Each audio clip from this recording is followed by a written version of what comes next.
আমরা শুরুতে আল্লাহ রাব্বুল ইজ্জা ওয়াল জালালের দরবারে শুকরিয়া জ্ঞাপন করছি যে আল্লাহ তাআলা আমাদেরকে এরকম চমৎকার একটি পরিবেশে চমৎকার একটি বিষয়ের উপর কিছু আলোচনা শুনবার জন্য, এসে বসবার জন্য, জয়েন করবার জন্য সুযোগ করে দিয়েছেন। আমরা সবাই পড়ছি কালিমাতুশ শুকর আলহামদুলিল্লাহ। আল্লাহর দরবারে শুকরিয়া জ্ঞাপনের পাশাপাশি আমি আজকের এই হল রুমে উপস্থিত সবাইকে অন্তরের অন্তঃস্থল থেকে শুভেচ্ছা এবং মোবারকবাদ জানাতে চাই। আপনারা সেই মাগরিবের পর থেকে লম্বা একটা সময় বসে আছেন আজকের এই সেমিনারকে সার্থক করবার জন্য। আজকের এই প্রোগ্রামে উপস্থিত হবেন কিছু সময়ের মধ্যেই অত্র বিশ্ববিদ্যালয়ের সম্মানিত ভিসি মহোদয়, উপস্থিত আছেন প্রভিসি মহোদয়, বিভিন্ন faculty dean, head of the departments, Professor's, lecturers, stuffs এবং সুপ্রিয় শিক্ষার্থী বন্ধুরা, আপনাদের সবাইকে আবারও অন্তরের অন্তঃস্থল থেকে মোবারকবাদ জানিয়ে আমার সংক্ষিপ্ত আলোচনা আমরা শুরু করছি। আপনারা একটি টপিকের কথা শুনেছেন, যে টপিকের আলোকে কিছু কথা আমরা শেয়ার করবার চেষ্টা করব। আমরা স্যারদের মুখ থেকে শুনছিলাম যে এত চমৎকার পরিবেশে কোনো ইসলামিক সেমিনার বা কনফারেন্স এটা আগে হয়নি। আলহামদুলিল্লাহ,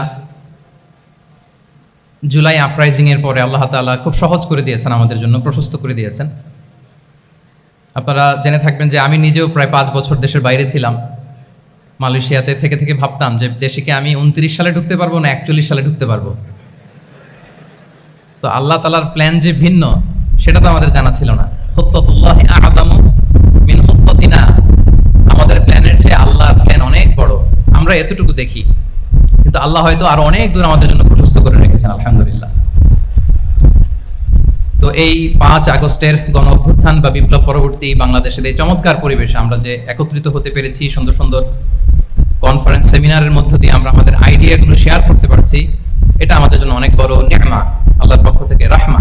তো আমরা যেন এটাকে পজিটিভলি কাজে লাগাই এবং এই যে ইসলামের বিউটি, এটা যেন আমরা আমাদের ভাই বোনদের কাছে তুলে ধরতে পারি। আপনারা নিশ্চয় জানেন যে অনেকে ইসলামের বিরোধিতা করে, ইসলামকে অপছন্দ করে এজন্য না, ইসলামের ব্যাপারে তার ইনডেপথ নলেজ না থাকার কারণে। এখানে আমাদেরও দায় কম না। আমাদের প্রপার প্রেজেন্টেশনের অভাবে আমরা সুন্দরভাবে ইসলামকে তাদের কাছে হয়তো উপস্থাপন করতে পারিনি, ফলে তারা ইসলামের বিরোধিতা করে। তো আমাদের প্রাইম ডিউটি হচ্ছে আমরা নিজেরা ইসলামকে অনুশীলন করব এবং ইসলামের সৌন্দর্যকে, দ্য বিউটি অফ ইসলামকে আমরা অন্যের সামনে তুলে ধরব। এটা হচ্ছে আমাদের দায়িত্ব। আপনারা খুব চমৎকার সেমিনারের একটা টপিক নির্ধারণ করেছেন যে আধুনিক যুগে ইসলামিক লাইফস্টাইল। শুরুতে আমি ইসলামিক লাইফস্টাইল বলতে আসলে কি বোঝায় এই আইডিয়াটাকে, কনসেপ্টটাকে ক্লিয়ার করে আমি আমার মূল আলোচনায় যাব ইনশাআল্লাহ বিসমিল্লাহ। এই ফ্যানটা একটু কমাতে হবে, ফ্যানের বাতাসটা সামনে একটু কমাই দিতে হবে। খুব সহজে যদি বলি, ইসলামিক লাইফস্টাইল হচ্ছে যে লাইফস্টাইল কোরআন সুন্নাহ থেকে উৎসারিত এবং যে লাইফস্টাইল হচ্ছে এন্ডোর্সড বাই ইসলাম, যে লাইফস্টাইল আমাদের প্রিয় নবী মুহাম্মদ রাসূলুল্লাহ সাল্লাল্লাহু আলাইহি ওয়া আলিহি ওয়াসাল্লাম তিনি নিজে লিড করে দেখিয়েছেন আমাদেরকে, এটাই হচ্ছে ইসলামিক লাইফস্টাইল। আই রিপিট, যে লাইফস্টাইল কোরআন সুন্নাহ থেকে উৎসারিত, যেই লাইফস্টাইলকে ইসলাম এন্ডোর্সড করে এবং যে লাইফস্টাইল আল্লাহ রাসূল সাল্লাল্লাহু আলাইহি ওয়া আলিহি ওয়াসাল্লাম আমাদেরকে তিনি লিড করে দেখিয়েছেন। এটা একটা কমপ্লিট প্যাকেজ, একটা হোলিস্টিক প্রজেক্ট। এখানে কাটছাট করার সুযোগ নেই, মানে পিক এন্ড চুজ করার সুযোগ নেই। আমার পুরো জীবনটাকেই ইসলামে অনুশাসন দিয়ে যদি আমরা পরিচালিত করি, ইসলামের ছাঁচে যদি সাজাই, সেটা হবে ইসলামিক লাইফস্টাইল। এখানে পিক এন্ড চুজের কোনো সুযোগ নাই। মানে মুসলিম হইলে পার্ট টাইম মুসলিম হওয়া যায় না, ফুল টাইম মুসলিম হইতে হয়। মানে জীবনের প্রতিটা অঙ্গনে ইসলামকে আমাদের প্র্যাকটিস করতে হবে, কারণ আমরা জানি ইসলাম মানে হচ্ছে complete submission to the order of Allah, to the wish of Allah. কোনো যদি, কিন্তু, তবে ছাড়া আল্লাহর আদেশের সামনে নিজেকে উজাড় করে দেওয়ার নাম হচ্ছে ইসলাম। আই রিপিট, আমি আবারও বলছি, কোনো যদি, কিন্তু, তবে ছাড়া আল্লাহর অর্ডারের সামনে নিজেকে সঁপে দেওয়ার নাম কি? ইসলাম। সবাই বলুন তো, আল্লাহর আদেশের সামনে কোনো যদি, কিন্তু, তবে ছাড়া নিজেকে সাবমিট করা, এই সাবমিসিভ অ্যাটিটিউডের নাম কি? সবাই বলুন তো। তাহলে আপনি পিক এন্ড চুজ করতে পারবেন না, যে এটা আমার ভাল লাগে, এটা আমার সাথে যায়, সো আমি এটা নিলাম, এটা আমার সাথে যায় না, সো এটা থেকে আমি দূরে থাকলাম, তাইলে এটা ইসলামিক লাইফস্টাইল হলো না। এই কনসেপ্টটা কি ক্লিয়ার সবার কাছে? এটা একটা total package, it's a total project, it's a holistic programme. আপনি আপনার সুবিধা মতো এখানে কাটছাট করতে পারবেন না। নিলে পুরোটাই নিতে হবে। তো আমরা অনেকে আবার কাটছাট করি নিজের মন মতো। তাদেরকে উদ্দেশ্য করে আল্লাহ তাআলা বলছেন, আফাতুমিনুনা বিবা'দিল কিতাবি ওয়া তাকফুরুনা বিবা'দ। তোমরা কি আল্লাহর কিতাবের কিছু অংশ মানো আর কিছু অংশ তোমরা অস্বীকার করো? এটা তোমাদের পলিসি? জেনে রেখো, ওয়ার্নিং দিচ্ছেন যে তোমাদের পলিসি যদি এটা হয়, তাহলে এই দুনিয়াতে আছে তোমাদের জন্য লাঞ্ছনা, আর আখিরাতে তোমাদেরকে শাস্তির মুখোমুখি হতে হবে। তাহলে কাটছাট করার সুযোগ নেই। আমরা যেটা করি, নামাজ, রোজা, হজ, যাকাতের মতো এই যে আনুষ্ঠানিক ইবাদত গুলো, এগুলোতে আমরা ইসলামকে খুব মানি, ইসলামের অনুশাসন মানি। কিন্তু আমাদের ব্যক্তি জীবন, পারিবারিক জীবন, সামাজিক জীবন, আমার ডিলিংস গুলো, আমার ট্রেড, আমার বিজনেস, আমার ব্যবসা, আমার বিয়ে শাদী, আমার বিহেভিয়ার, এগুলোকে অনেক সময় আমরা ইসলামের অনুশাসন অনুযায়ী মানতে চাই না। এগুলোর ক্ষেত্রে আমরা অনেক সময় ইসলামের অনুগামী হই না। এইখানে একটা ঝামেলা রয়ে গেছে আমাদের। কিন্তু মূল কথা হচ্ছে, আপনি ইসলামকে মানলে টোটাল প্যাকেজ আপনাকে মানতে হবে। এখানে কাটছাট করার কোনো সুযোগ আছে বলেন তো? আওয়াজ করে বলেন, কোন কাটছাটের সুযোগ কি আছে? কারণ কমপ্লিট প্যাকেজ, কমপ্লিট প্যাকেজ। জীবনের প্রতিটি অঙ্গনকে ইসলামের অনুশাসন দিয়ে সাজানো, বা জীবনের প্রতিটি অঙ্গনে ইসলামকে অনুশীলন করার নামই হচ্ছে ইসলামিক লাইফস্টাইল।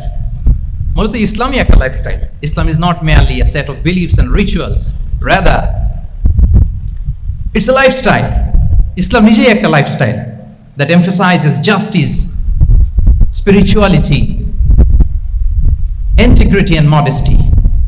আপনি যদি নিতে চান, আপনাকে পুরোটাই নিতে হবে, তাহলে কাটছাট করার সুযোগ নেই। এটা হচ্ছে প্রথম, first and foremost reminder tonight, যে ইসলাম একটা টোটাল প্যাকেজ, একটা কমপ্লিট প্রোগ্রাম, একটা হোলিস্টিক প্রোগ্রাম। এখানে পিক এন্ড চুজ করতে পারবো না আমরা। আপনি যদি আমাকে ইসলামী লাইফস্টাইলের উপরেই সেমিনারে কথা বলতে বলেন, I must say you have to take the entire package, পুরোটাই আপনাকে নিতে হবে। এই আইডিয়াটা ক্লিয়ার হয়েছে আমাদের সবার কাছে? সবার কাছে ক্লিয়ার তো? তাহলে পিক এন্ড চুজ করবো নাকি? শুনি নাই সবার কাছ থেকে। পিক এন্ড চুজ করা যাবে? কাটছাট করা যাবে? কিছু কিছু রুলস এন্ড রেগুলেশন আমার খুব ভালো লাগে, আমার জন্য খুব সুবিধা হয়, ওইটা নিলাম, বাকিগুলো কাটছাট করে দিলাম। তার মানে সহজভাবে পার্ট টাইম মুসলিম হওয়ার কোনো সুযোগ নেই, হলে ফুল টাইম হতে হবে। কাস্টমাইজড ইসলামের কোনো সুযোগ নেই, টোটাল প্যাকেজটাকে আমার অ্যাডাপ্ট করতে হবে। এটা হচ্ছে ইসলামিক লাইফস্টাইল। তো আজকের এই সেমিনারে আমি কিছু ট্রেটস বা the core values of Islamic lifestyle আপনাদের সাথে শেয়ার করবার চেষ্টা করব, যাতে করে ব্যাপারটা আরো ক্রিস্টাল ক্লিয়ার হয় যে আসলে what is Islamic lifestyle all about. আসলে এটা কি, কিভাবে এটা আমরা অ্যাডাপ্ট করব, কিভাবে এটার সাথে নিজেকে খাপ খাওয়াবো, কিভাবে এটা আমরা প্র্যাকটিস করব। তাহলে প্রাথমিক কথা অলরেডি ডান, যে কাটছাট আমরা করব না, পিক এন্ড চুজ করব না, টোটাল প্রোগ্রামটাই আমরা নেওয়ার চেষ্টা করব। তো এখন আমরা কিছু কোর ভ্যালিউজের কথা বলবো, যেগুলো দিয়ে ইসলামিক লাইফস্টাইলের মূল ধরনটা আমাদের কাছে ক্লিয়ার হবে। ইসলামিক লাইফস্টাইলের কথা যদি আমাদেরকে বলতে হয়, প্রথম যেই ট্রেড, যে ক্যারেক্টারিস্টিক্স বা ভ্যালিউর কথা আমাকে বলতে হবে, সেটা হচ্ছে the concept of halal and haram. If there is no halal and haram, there is no Islamic lifestyle, for sure I am telling you. যদি হালাল হারাম না থাকে, এটা যদি আমরা মেনটেন না করি, এটা কোশ্চিন কালো ইসলামিক লাইফস্টাইল হবে না। আপনাকে হারাম থেকে যোজন যোজন দূরে থাকতে হবে, আর হালাল দিয়ে জীবনটাকে সাজাতে হবে। কারণ যেখানেই হালাল সেখানেই বারাকা। রিপিট, আমি আবারও বলছি, যেখানেই হালাল সেটার মধ্যে কি? হারামে কোনো বারাকা আছে? হারামে আছে অস্থিরতা, সাময়িক উন্মাদনা, এর ভেতরে বারাকা নাই। হালালের ভেতরে আল্লাহ তাআলা বারাকা ঢুকিয়ে দিয়েছে। আচ্ছা আপনারা বলুন তো, গরুর গোশত খাওয়া এটা হালাল না হারাম? হালাল। কুকুরের গোশত খাওয়া হালাল না হারাম? আচ্ছা, গরু বছরে বাচ্চা দেয় কয়টা? গাভী? আচ্ছা একটা। কুকুর দেয় কয়টা? কয়টা? 7টা, 8টা, 10টা? ফ্যামিলি প্ল্যানিং নাই তো? দেদারসে দিচ্ছে। আচ্ছা, গরু হালাল, কুকুর হারাম। গরু বাচ্চা দেয় কয়টা? কুকুর দেদারসে দিচ্ছে। তারপরেও বলেন, আমাদের এই যে বাংলাদেশে আমাদের কুরবানির ঈদে লক্ষ লক্ষ গরু জবাই হয়, বিয়ের অনুষ্ঠানগুলোতে এত গরুর গোশত আমরা খাই, প্রতিদিনের চাহিদা মেটানোর জন্য তো কত গরু কোরবানি করা হয়। এরপরেও বলেন, বাংলাদেশে গরু বেশি না কুকুর বেশি? সবাই বলেন, গরু বেশি না কুকুর বেশি? কারণ কি? হালাল। কারণ কি? এই হালালে বরকত ঢুকিয়ে দিয়েছে কে? তাহলে if there is no concept of halal and haram, there is no Islamic lifestyle. প্রথম core value of Islamic lifestyle হচ্ছে আপনাকে হালাল দিয়ে আপনার জীবনকে সাজাতে হবে। লা ইয়াদখুলুল জান্নাতা জাসাদুন গুযিয়া বিল হারাম। হারাম খেয়ে বর্ধিষ্ণু যে দেহ, সে দেহ আল্লাহর জান্নাতে প্রবেশ করবে না। মানে whatever you consume it should be halal, এটা হালাল হইতে হবে। শুধু যেটা আপনি খাচ্ছেন এটাই না, কুলু মিম্মা ফিল আরদি হালালাম তাইয়্যিবা, আল্লাহ তাআলা বলেছেন যেটা কনজিউম করবো হালাল হবে, হালাল হতে হবে। তো এটা শুধু এত ন্যারো কনসেপ্ট না, আপনার জীবনের সবটাই হালাল হতে হবে। ইউর ফুড শুড বি হালাল, ইউর ড্রিঙ্ক শুড বি হালাল, ইউর ইনকাম শুড বি হালাল, ইউর ফ্যাশন শুড বি হালাল, ইউর এন্টারটেইনমেন্ট শুড বি হালাল, সব কিছু হালাল হইতে হবে। আমরা অনেকে যে ভুলটা করি, আমরা খাওয়ার ক্ষেত্রে শুধু হালাল খুঁজি, এরকম অনেকে করে, কিন্তু অন্যান্য ক্ষেত্রে হালাল হারামের বাছ বিচার নাই। আমি একটা উদাহরণ প্রায়ই দেই, দেখবেন যে আমাদের বাংলাদেশের সরকারি অফিসগুলোতে তো ঘুষ চলে নাকি? আল্লাহ ঘুষ থেকে এই জাতিকে তুমি হেফাজত করো। আচ্ছা, দেখবেন যে আমাদের বিভিন্ন সরকারি অফিসগুলোর মুসলিম কর্মকর্তারা তারা ওয়াইন খায় না। আমি দেখেছি থাইল্যান্ডে গিয়েছে, চায়না গিয়েছে অফিসের কাজে, ওখানে হালাল রেস্টুরেন্টগুলো খুঁজে, কারণ মুসলিম, তার হালাল খাইতে হবে। তো সে ওয়াইন খায় না, পর্ক খায় না, কারণ ইসলামে এটা হারাম। আবার অনেক হিন্দু কর্মচারী, সে আবার গরুর গোশত খায় না, কারণ কি তার ধর্মে ওইটা হারাম। কিন্তু এই মুসলিম কর্মচারী, হিন্দু কর্মচারী দুইজনের নির্বিশেষে মাশাআল্লাহ ঘুষ খায়। এরকম হয় না? দেখেন, মুসলিম ওয়াইন খায় না, পর্ক খায় না, তার ধর্মে হারাম। আমার হিন্দু ভাই গরুর গোশত খায় না, এটা তার ধর্মে হারাম। কিন্তু ঘুষ আবার দুই ধর্মে হালাল নাকি? হ্যাঁ, হালাল। তার মানে ওই যে pick and choose, you got the point, right? Pick and choose করেছে যে আমার ধর্মের এই নিয়ম আমি মানবো, কারণ এটা আমার জন্য খুব ফ্লেক্সিবল, এটা খুব ভালো লাগে। কিন্তু যেটা কঠিন হয়ে যাচ্ছে, যেটা তার বিরুদ্ধে দাঁড়াচ্ছে, ওইটা সে মানে না। তাহলে পিক এন্ড চুজ করার কোনো সুযোগ, আমরা আমাদের গোটা জীবনকে হালাল দিয়ে সাজাইতে হবে। তাহলে your lifestyle will be Islamic lifestyle. এই কথাটা কি বুঝতে পেরেছেন? তাহলে ইউর ফুড শুড বি হালাল, ইউর ড্রিঙ্ক শুড বি হালাল, ইউর ফ্যাশন শুড বি হালাল, ইউর ইনকাম শুড বি হালাল, ইউর এন্টারটেইনমেন্ট শুড বি হালাল, even your relationship should be halal.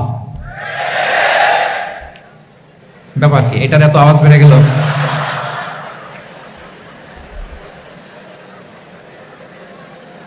এটা কমন পড়ে গেছে নাকি? আচ্ছা বলেন, হালাল রিলেশনশিপ কোনটা বলেন? এই তো আসল জায়গায় হাত দিছি বোধহয়। আমাদের শিক্ষার্থী বন্ধুদের মধ্যে বিবাহিত আছি আমরা? হ্যাঁ, কারা কারা আছি দেখি তো,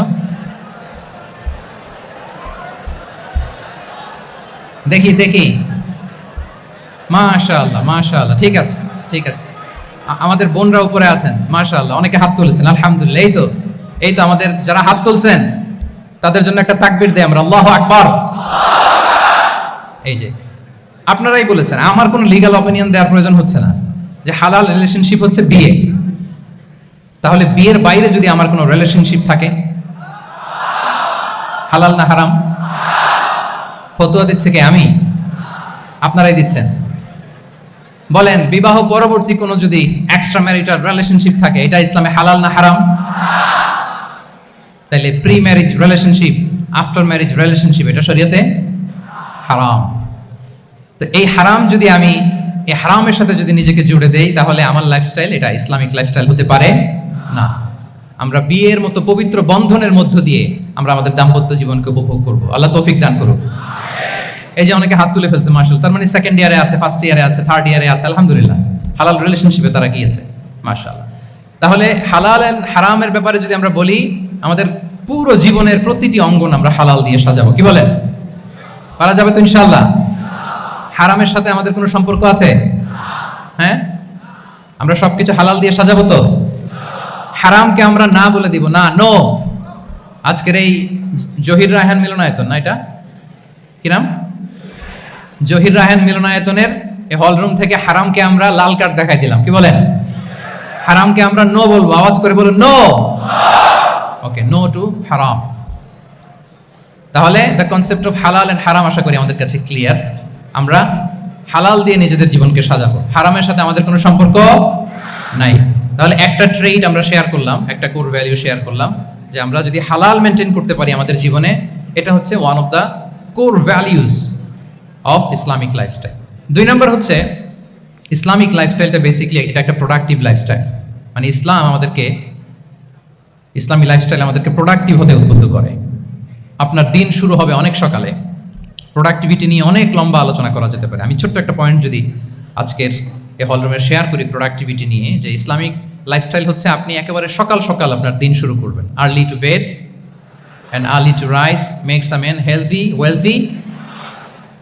সবাই তো শিখেছি এটা, যে আগে আগে ঘুমোতে যাও, আগে আগে ঘুম থেকে জাগো, তুমি ধনী হবে, তারপর তুমি প্রজ্ঞাবান হবে, তুমি সুস্বাস্থ্যের অধিকারী হবে। এটা হচ্ছে ইসলামিক লাইফস্টাইলের একটা কোর ভ্যালিউ। সকাল সকাল দিন শুরু করা মানে সানরাইজের আগে আমার সকাল শুরু হবে। কাজী নজরুলের যে কবিতা, সূর্যি মামা জাগার আগে উঠবো আমি জেগে, পড়েছি আমরা সবাই, কিন্তু হয়তো মানা হয় না। তো এই যে সকাল সকাল ঘুম থেকে ওঠা, এটা যদি আপনার মধ্যে না থাকে, এটা ইসলামিক লাইফস্টাইল হতে পারে না।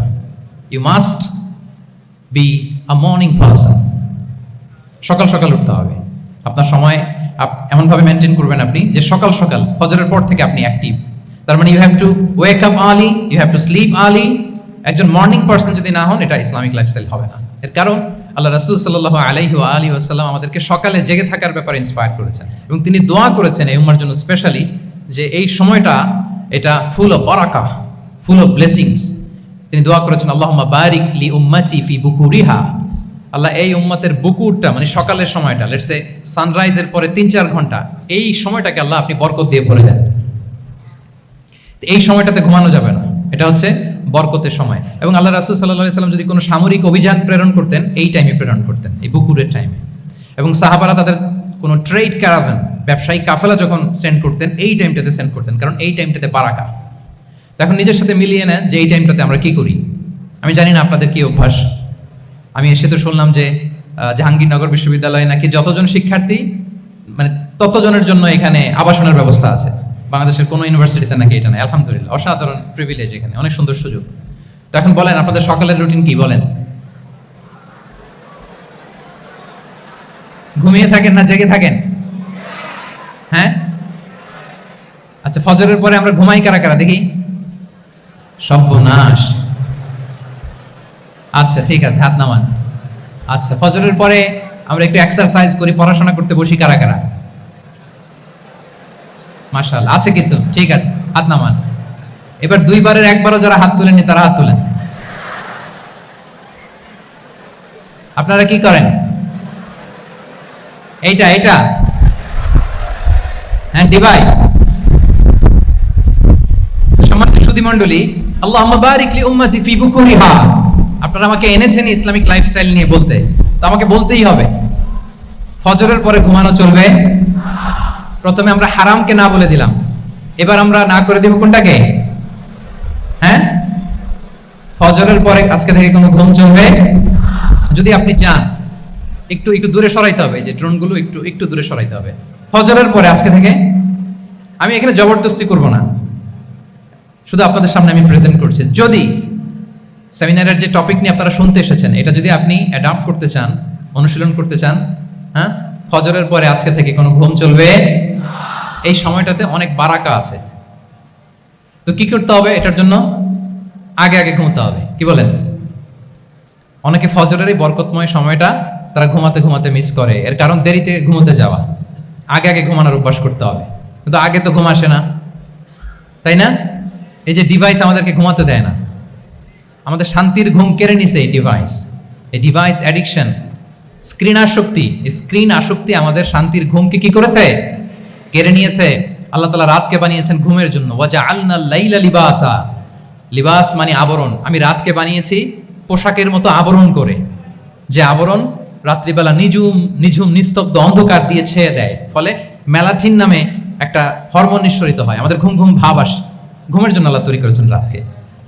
এরপরে আল্লাহ তাআলা বললেন ওয়াজআলনান নাহারা মাআশা।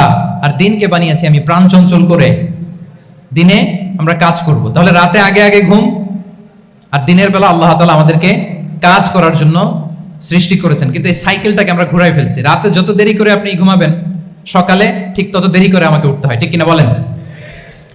তাহলে ফজরের পর বুকুর পিরিয়ড অফ টাইমটাকে কাজে লাগাতে হলে রাতে আমাদেরকে আগে ঘুমাতে যেতে হবে। রাতে কি করতে হবে? আগে ঘুমোতে যেতে হবে। তাহলে 1 নম্বরে কি বললাম? কনসেপ্ট অফ হালাল এন্ড হারাম। 2 নম্বরে বললাম প্রোডাক্টিভিটি।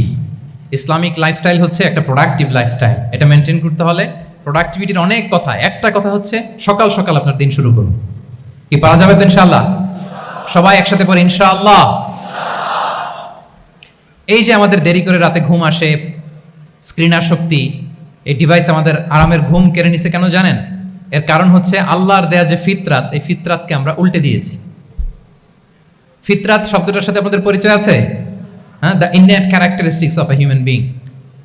একটা মানুষের যে ক্যারেক্টারিস্টিক্স, যে ইননেট স্বভাব দিয়ে আল্লাহ তাআলা তৈরি করেছেন, নেচার, এটাকে আরবিতে বলে ফিতরাত। এই ফিতরাতের বিরুদ্ধে কিছু করা যাবে না। ইসলামিক লাইফস্টাইল হচ্ছে ফিতরা বেসড লাইফস্টাইল। ফিতরাতাল্লাহিল্লাতী ফাতারান নাসা আলাইহা লা তাবদীলা লিখালকিল্লাহ।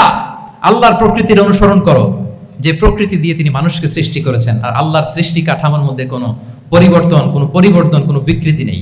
সুবহানাল্লাহি ওয়া বিহামদিহি। তা আমরা এই ফিতরাতকে চেঞ্জ করে দেওয়ার কারণে এই ঝামেলা। আমরা সবাই এই ফিতরাতের উপর জন্মেছি। কুল্লু মাউলুদিন ইউলাদু আলাল ফিতরা ফাআবাওয়াহু ইউহাউবিদানিহি আও ইউনাসসিরানিহি আও ইউমাজ্জিসানিহি। প্রতিটি নিউ বর্ন বেবি তারা ফিতরাতের উপর জন্মায়, মানে নবজাতক সন্তান ইসলামের উপর জন্মায়।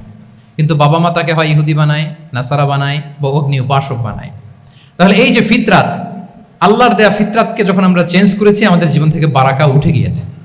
ফিতরাতকে যদি আরো সহজ করে আমি আপনাদেরকে বুঝাই, তাহলে ফিতরাত হচ্ছে যা কিছু স্বাভাবিক, যা কিছু কল্যাণকর, যা কিছু ভালো, তাই ফিতরাত। আই রিপিট, সুপ্রিয় শিক্ষার্থী বন্ধুরা, ফিতরাত হচ্ছে যা কিছু স্বাভাবিক, যা কিছু ভালো, যা কিছু কল্যাণকর, তাই কি? তাই ফিতরাত। এই যে এখন আরবি কোন মাস চলছে বলেন তো? রজব। এই রজব মাসের 26 তারিখ দিবাগত রাত্রে আল্লাহ রাসূল সাল্লাল্লাহু আলাইহি ওয়াসাল্লাম ঊর্ধ্ব জগতের একটা ভিজিটে গিয়েছিলেন। আমরা জানি না সবাই? হ্যাঁ, ইসরা মিরাজের কথা আমরা জানি। সো মিরাজ রজনীতে আল্লাহ রাসূল সাল্লাল্লাহু আলাইহি ওয়াসাল্লাম ফিতরাত, মানে what is the essence of ফিতরা, এটা বোঝানোর জন্য এই হাদিসটা আমি শেয়ার করছি। মেরাজে যখন গেলেন, জিবরিল আলাইহিস সালাম ওনাকে 2টা পেয়ালা দিলেন। তিনি বললেন, উচিতু বি ইনাআইন, আমাকে 2টি পেয়ালা দেয়া হলো। ফি আহাদিহিমা লাবান ওয়া ফিল আখারি খামর। এক পেয়ালায় ছিল দুধ, আরেক পেয়ালায় ছিল মদ। ফা আখাযতু লাবান ওয়া শারিবতু। যখন 2টা অপশন দেয়া হলো, 2টা পেয়ালা, আমি দুধের পেয়ালাটা নিলাম এবং সেটা পান করলাম। তখন জিবরিল আলাইহিস সালাম বললেন, আসাবতাল ফিতরা, মানে you are guided to the fitra, আপনি সঠিকটাই নিয়েছেন। যেটা ফিতরা, যেটা নেওয়া উচিত, আপনি ওইটাই নিয়েছেন। তাহলে এখন আরো সহজ হবে। যদি 2টা পেয়ালা দেয়া হয়, একটা মদের পেয়ালা আর একটা দুধের পেয়ালা, তো আমরা নিব কোনটা বলেন? হ্যাঁ, তাইলেই ফিতরা হবে। তাহলে কি হবে? তাহলে যেটা স্বাভাবিক, যেটা কল্যাণকর, যেটা আমাদের জন্য ভালো, সেটা হচ্ছে ফিতরাত। তাহলে মদের পেয়ালা, দুধের পেয়ালা, কোনটা নিব? সবাই নিব তো নাকি? আমাদের রুচির যে দুর্ভিক্ষ চলতেছে, অনেকে মদের পেয়ালাই নিয়ে নিবে। কি বলেন? আছে না একদল, তারা কি করে? ওইটা চুজ করে ফেলবে। এবার বলেন, আমরা কোন পেয়ালা নিব, মদের না দুধের? আমাদের ঐতিহ্য, আমাদের রুচি, আমাদের মূল্যবোধকে ধ্বংসের যত আয়োজন দরকার, সব সেটআপ চারদিকে আছে। আল্লাহর ফিতরাতকে ধ্বংস করে দেওয়ার শয়তানি সব আয়োজন আমাদের চারিদিকে। বাট আপনাকে রাইট থিংটা চুজ করতে হবে। তাহলে রাসূল সাল্লাল্লাহু আলাইহি ওয়াসাল্লামকে দুধ দেয়া হলো, মদ দেয়া হলো, তিনি নিলেন দুধের পেয়ালা। তাহলে এটা হচ্ছে ফিতরাত। এটা কি? ফিতরাত। এভাবে সবকিছু চেঞ্জ করে দেওয়া হয়েছে।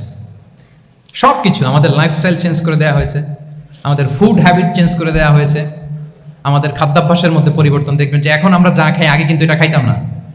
এখন আমরা প্রসেসড ফুড খাই, হ্যাঁ, ফাস্ট ফুড খাই, জেনেটিক্যালি মডিফাইড যে ফুডগুলো আমরা খাই, এরপরে ল্যাব মিট, কত যে ভয়ঙ্কর। আপনারা জেনে থাকবার কথা যে ল্যাবে তৈরি মাংস দেখেছেন নাকি আপনারা? প্রাকৃতিক মাংসের কোনো ছিটে ফোটা নেই, কিন্তু এটা গরুর মাংস হয়ে গেছে, ওইটা মানুষ খাচ্ছে। মানে আমাদের লাইফস্টাইলও করাপ্টেড, আমাদের ফুড হ্যাবিটও করাপ্টেড, আমাদের স্লিপিং সাইকেলটা করাপ্টেড, সবকিছু করাপ্ট করে দেওয়া হচ্ছে। এবং এটার প্রভাব পড়েছে আমাদের শিশুদের মধ্যেও। দেখবেন যে শিশুরা সবজি খেতে চায় না। আমার তো 2 মেয়ে আছে, আমি তো দেখি বাসায়, বা অনেকের কমপ্লেনগুলো আমরা শুনি। আমাদের এখনকার বাচ্চাদেরকে ভেজিটেবলস দিলে খায় না, মাছ দিলে খায় না, অর্গানিক ভালো ভালো খাবার দিলে শাকসবজি খায় না। কি খাবে জানেন? সসেস খায়, সসেস, হটডগ খায়। হ্যাঁ, ওই যে আপনি অর্ডার দিয়ে বার্গার এনে দিবেন, পিৎজা এনে দিবেন, ওইটা খাবে। তারপর ইনস্ট্যান্ট নুডলস খাবে, স্যুপ খাবে, ফ্রোজেন যত মিল আছে এগুলো খাবে, টিনজাত খাবার যেগুলো দীর্ঘদিন সংরক্ষণ করে রাখা হয়। তো বলেন, আজ থেকে 30 বছর আগে আমাদের বড়রা কিংবা আমাদের শিশুরা, আমরা কেউ কি এই খাবার খেয়েছি বলেন তো? আওয়াজ করেন, খেয়েছি কেউ? Entire system. কেন আমরা ইসলামিক লাইফস্টাইল নিয়ে কথা বলছি এখন? কারণ আমাদের পুরো সিস্টেমটাই, আমাদের পুরো ফিতরাতটাই ওরা চেঞ্জ করে দিয়েছে। তারপর ডিভাইস ছাড়া বাচ্চারা খেতে চায় না, কার্টুন দেখে দেখে খাওয়াতে হয় ওদের, কি বলেন? আচ্ছা বলেন তো, আজ থেকে 30 বছর পেছনে ব্যাক টু দ্য হিস্ট্রিতে যদি আমরা যাই, 70-এর দশকে 80-র দশকে বাংলাদেশের কোন একটা গ্রামের কথা, একটা পল্লীর কথা আপনি একটু চিন্তা করেন তো। রাত 8টার দিকে 9টার দিকে আপনি ওই গ্রামের কাউকে খুঁজে পাবেন? 70-এর দশকে 80-র দশকে একটা গ্রামের, একটা গ্রামীণ একটা পরিবেশের কথা যদি চিন্তা করেন, রাত 8টায় সবার কি অবস্থা বলেন তো? আপনি তো ঘুম খুঁজে পান না, আপনার তো ইনসমনিয়া। আমাদের এখন ট্যাবলেট খাওয়া লাগে না ঘুমের জন্য? আমাদের তো ইনসমনিয়া হয়ে গেছে এখন। কিন্তু আজ থেকে বেশি দূরে না, 30 বছর আগের একটা গ্রামীণ পরিবেশের রাত 8টার পরিবেশ হচ্ছে সবাই ঘুম। আমরা তার 2 বা 3 ঘন্টা পরে ডিনার করব, কিন্তু ওনাদের মাগরিবের আগে বা পরে ডিনার করে ফেলছে, এশার নামাজ পড়েই কি 1 2 জন না, পুরো গ্রাম জামাতে ঘুম, পুরো গ্রাম জামাতের সাথে ঘুম। তো যে লোকটা 8টার দিকে ঘুমালো, উঠবে কখন বলেন? রাত 3টার পর ঘুম আসবে? আর হ্যাঁ, ঘুমেরও তো একটা লজ্জা শরমের ব্যাপার আছে, কত থাকবে এখানে, কি বলেন? আপনি তো ঘুমাতে যান রাত 2টায়, আর আজ থেকে 30 বছর আগে আমার বাংলাদেশের একটা গ্রামীণ পরিবেশে রাত 8টার দিকে সবাই ঘুম। আমরা এখন যেই টাইমটাতে ঘুমোতে যাই, ওই সময় ওনাদের অর্ধেক ঘুম শেষ। ফজরের নামাজ পড়ে আমাদের বাপ চাচারা কি করতো? হ্যাঁ, একটু ব্যাক টু দ্য হিস্ট্রিতে তাকান না। ফজরের নামাজ পড়ে এক বল পান্তা ভাত খাইতো। আমরা তো এখন এতটুক খাইলে আমাদের এটা বার্ন করার জন্য দৌড়াইতে হয় 5 কিলো, জিমনেশিয়ামে যাইতে হয়, কত আয়োজন, কত ওয়ার্কআউট করা লাগে। এক বল কাঁচামরিচ দিয়ে, পোড়ামরিচ দিয়ে ভাত খেয়ে চলে যাইতো ফসল খেতে। দুপুরে আবার এক বল, খাইতে বসলেই এক বল। আমরা সারা মাসে খেতে পারি না এক বল। আচ্ছা, কি খেত? খাওয়ার আইটেমটা দেখেন তো, কোনো ফরমালিন আছে? কথা বলেন। কোনো মেডিসিন ছিল না, একেবারে ফ্রেশ, হ্যাঁ, পিওর অর্গানিক। নিজেদের মাঠ থেকে আনা যে ধান, ঢেকি ছাটার ধান দিয়ে ভাত খেত। বাড়ির পুকুরের মাছ, কোনো ফরমালিন নাই। নিজের চাষ করা সবজি খেত, গোয়ালের দুধ খেত। আমরা অনেকে মনে করি যে আমাদের এই যে সায়েন্স এন্ড টেকনোলজিক্যাল অ্যাডভান্সমেন্টের যুগে আমরা বোধহয় খুব সুখে আছি, আমাদের দাদা পরদাদারা বোধহয় এত সুখ করে যায় নাই। ওনারা যে সুখ করে গেছে তা আমরা চোখেও দেখিনি।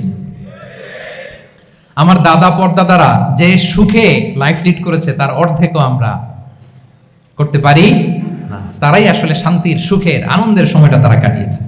তাহলে সম্মানিত সুধী মণ্ডলী, পুরো আমি আপনাদেরকে বোঝানোর চেষ্টা করছি যে ইসলামিক লাইফস্টাইল নিয়ে why we should talk about Islamic lifestyle, কারণ পুরো সিস্টেমটাকে তারা কলাপস করেছে, করাপ্ট করেছে।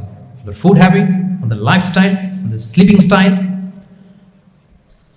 সব চেঞ্জ করেছে। তো এই জন্য আল্লাহর দেয়া ফিতরাতকে যেন আমরা প্রিজার্ভ করি, আমরা সচেতন হই। এখনই যদি সচেতন না হই, ডিজাস্টার আমাদের জন্য অপেক্ষা করছে। Just wait and see. তাহলে ইসলামিক লাইফস্টাইল হচ্ছে একটা ফিতরা বেসড লাইফস্টাইল। এই ফিতরাকে আমাদেরকে প্রিজার্ভ করতে হবে। তাহলে 3টা পয়েন্ট বলে ফেলছি অলরেডি, যদি আপনাদের মনে থাকে। প্রথমে কি বলেছিলাম? হালাল, হালাল দিয়ে জীবন সাজাবো। 2 নম্বরে প্রোডাক্টিভিটির জন্য কি করব? রাতে দেরি করে ঘুমাবো। তাহলে আগে আগে ঘুমাবো, ফলে আগে আগে ঘুম থেকে জেগে কাজ শুরু করব। 3 নম্বরে ফিতরা, মানে আল্লাহর দেয়া প্রাকৃতিক যে নিয়ম, মানে আলোর সাথে সাথে আমার জীবন শুরু, আলো নাই আমিও ঘুমাই পড়বো, কি বলেন? আপনি উন্নত দেশে তো তাই হয়। জাপানে আমি কয়েকবার গিয়েছি, আগে আগে ঘুমায় পড়ে। ইভেন আমেরিকাতে আমি কয়েকবার গিয়েছি, অনেক অনেক শহরে 8টার পরে সুপার শপ বন্ধ, 8টার পরে ঘুম এরা। আমরা হাঁটছি কোন দিকে? আমরা একটু নিজেদেরকে প্রশ্ন করি। তাহলে 3 নাম্বার হচ্ছে ফিতরা বেসড যে লাইফস্টাইল, এটার দিকে আমাদেরকে ফিরে আসতে হবে। 4 নাম্বার হচ্ছে মডেস্টি, শালীনতা। One of the core values of Islamic lifestyle. এই শালীনতা আমরা হারাতে বসেছি। মডেস্টি বললে অনেকে শুধু কাপড় চোপড় নিয়ে চিন্তা করে, যে ছোট কাপড় বড় কাপড়। Modesty is not about only clothing, but also your behaviour, your dealing, your overall character. শুধু আপনি মডেস্টি, শালীনতা বললে কাপড় চোপড় নিয়ে চিন্তা করবেন না।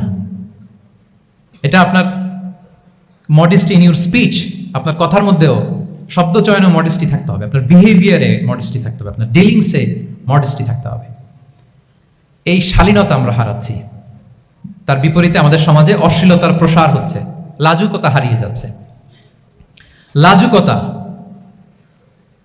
লজ্জা শরম থাকা, এটা যে কত বড় নেয়ামা, যেই জাতি একবার এটা হারিয়ে ফেলে আর কোনো কিছু দিয়ে, জোড়াতালি দিয়ে এটা তারা রিভাইভ করতে পারে না। এই যে ওয়েস্ট তো এখন যা যা আমাদেরকে শিখাইছে, যেটাকে আমরা স্ট্যান্ডার্ড মনে করি, আবার তারা ফিরতেছে। এই যে ডিভাইসের কথা বলছি না, আপনি অস্ট্রেলিয়ার খোঁজ খবর নেন, যারা খোঁজ নিয়েছেন তারা জানেন আন্ডার 16 কোনো বাচ্চা সোশ্যাল মিডিয়া ইউজ করতে পারে না অস্ট্রেলিয়াতে। 1 মাস অ্যাপ্লাই করে কান্ট্রি ওয়াইড অ্যাপ্লাই করে দেখায় ফেলছে। Facebook including Facebook, WhatsApp, Twitter, TikTok, 10টা অ্যাপস যেগুলো বাচ্চাদের মধ্যে এডিকশন নিয়ে আসে, এগুলো সব বন্ধ। জানেন এই নিউজটা? জানেন? মানে ফিরতেছে, উল্টা ফিরতেছে। এই যে শালীনতার কথা আমরা বলি, এটা হারাচ্ছে। রাসূল সাল্লাল্লাহু আলাইহি ওয়াসাল্লাম বলেন, যার শালীনতা নাই, ইযা লাম তাস্তাহি ফাসনা মা শিতা, যখন তোমার লজ্জা শরম থাকবে না, যা মনে চায় তাই করো। শিশু মুহাম্মদ চলে গেল সেই বনু সাআদে, ছোট্ট মুহাম্মদ কাঁদে না কখনো, ক্ষুধা লাগলেও কাঁদে না, ব্যথা পেলেও কাঁদে না। কিন্তু ছোট্ট মুহাম্মদের প্রাইভেটসের জায়গা থেকে কাপড়টা যখন সরে যেত, শিশু মুহাম্মদ কেঁদে দিত। সুবহানাল্লাহ, শালীনতা। ইযা লাম তাস্তাহি ফাসনা মা শিতা। রাসূল সাল্লাল্লাহু আলাইহি ওয়াসাল্লাম বলেছেন, যদি তোমার লজ্জা শরম না থাকে, লজ্জা শরমের মাথা যদি তুমি খাও, তুমি সব করতে পারবা, তোমাকে দিয়ে সব সম্ভব। তাহলে এই শালীনতা, এটা অনেক বড় নেয়ামা। সম্মানিত বন্ধুরা, আজকে দিনকে দিন আমাদের সমাজ থেকে শালীনতা হারিয়ে যাচ্ছে, লাজুকতা হারিয়ে যাচ্ছে। নারী পুরুষ উভয় দিক থেকে, বিশেষ করে আমাদের বোনদেরকে টার্গেট করা হয়েছে। নারীদেরকে, আমাদের বোনদেরকে, তাদেরকে প্ররোচিত করা হচ্ছে, তাদের সামনে আইডিয়া হাজির করা হচ্ছে যে নারী যত বেশি নগ্ন হতে পারে সে তত বড় সাহসী নারী। বলেন, আমাদের সমাজে পত্রপত্রিকা আপনারা দেখেন না এটা? যে নারী নিজেকে যত এক্সপোজ করবে সে তত বড় কি সাহসী নারী, এই তকমা তাকে দেয়া হচ্ছে। এটা টোটাল কমপ্লিট শয়তানের একটা মিশন। শয়তানের প্রথম মিশন হচ্ছে বনি আদমকে বিবস্ত্র করা। কি করা? আল্লাহ তাআলা আদম আলাইহিস সালাম, হাওয়া আলাইহিস সালামকে বলেছিলেন যে নিষিদ্ধ গাছ যেও না, খেও না। শয়তানের প্ররোচনায় খেয়ে ফেলেছিলেন, সাথে সাথে জান্নাতের পোশাক খুলে পড়েছে। তার মানে শয়তানের প্রথম মিশন হচ্ছে মানুষকে কি করা? নগ্ন করা। মানুষকে কি করা? নগ্ন করা। তাহলে আমাদের বোনদেরকে এমন ভাবে তাদের সামনে উপস্থাপন করা হচ্ছে, প্ররোচিত করা হচ্ছে এবং বলা হচ্ছে নগ্নতার পথে যে বেশি হাঁটে সে নাকি তত সাহসী নারী। নাউযুবিল্লাহি মিন যালিক।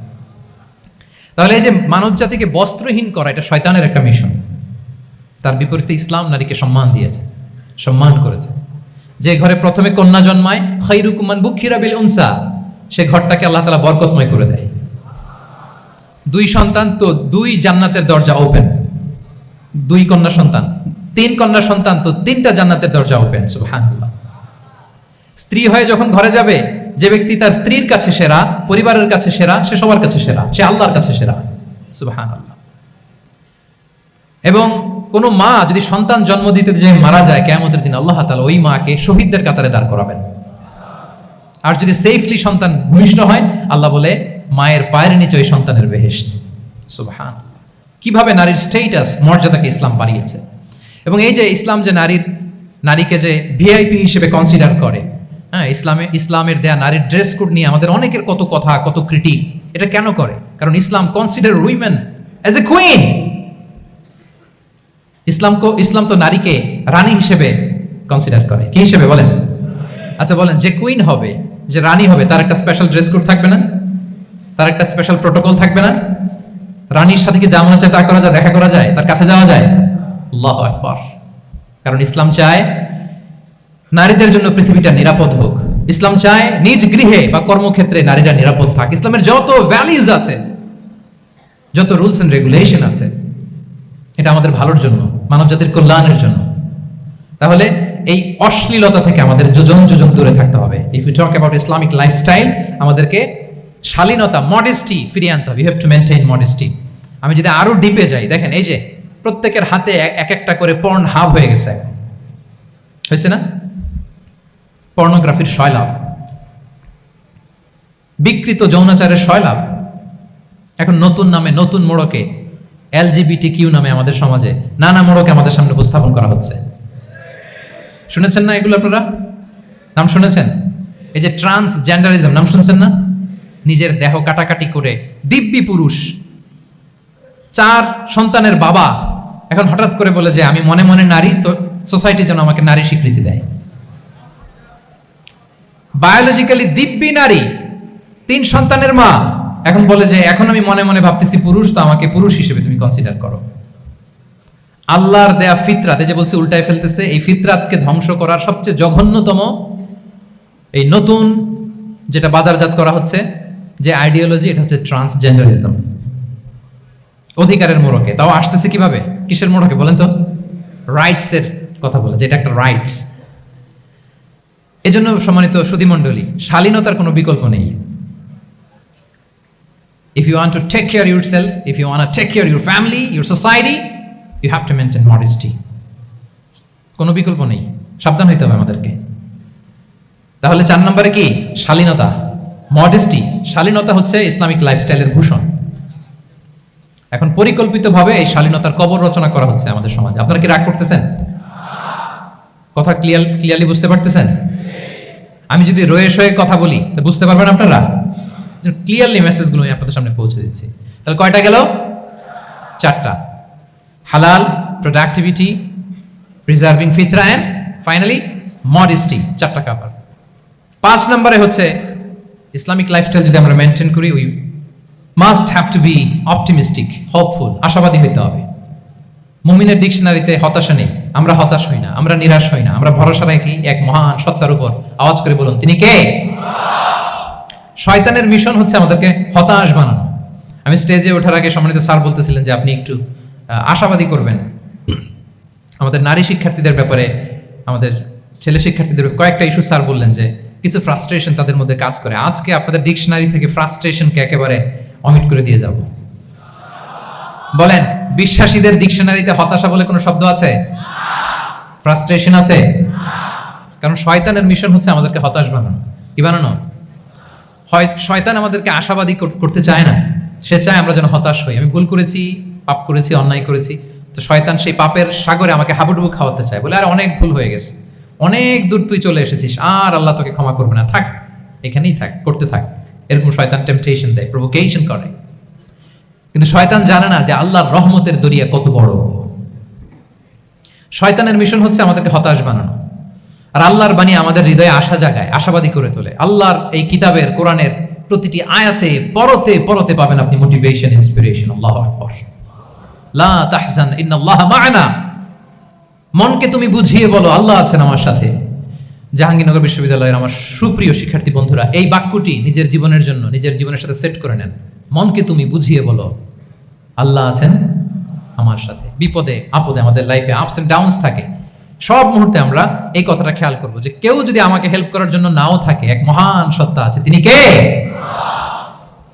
আল্লাহ রাসূল সাল্লাল্লাহু আলাইহি ওয়াসাল্লাম, আবু বকর রাদিয়াল্লাহু তাআলা আনহু গারে সাউরে হিজরতের রাতে লুকিয়ে আছেন। কুরাইশরা খুঁজতেছে, আবু বকর রাদিয়াল্লাহু তাআলা আনহু তটস্থ, না জানি ধরা পড়ে যাই। তিনি বলছেন, কুরাইশরা আমাদের এত পাশ দিয়ে যাচ্ছে, একটু মাথা নিচু করলে দেখে ফেলবে আমাদের।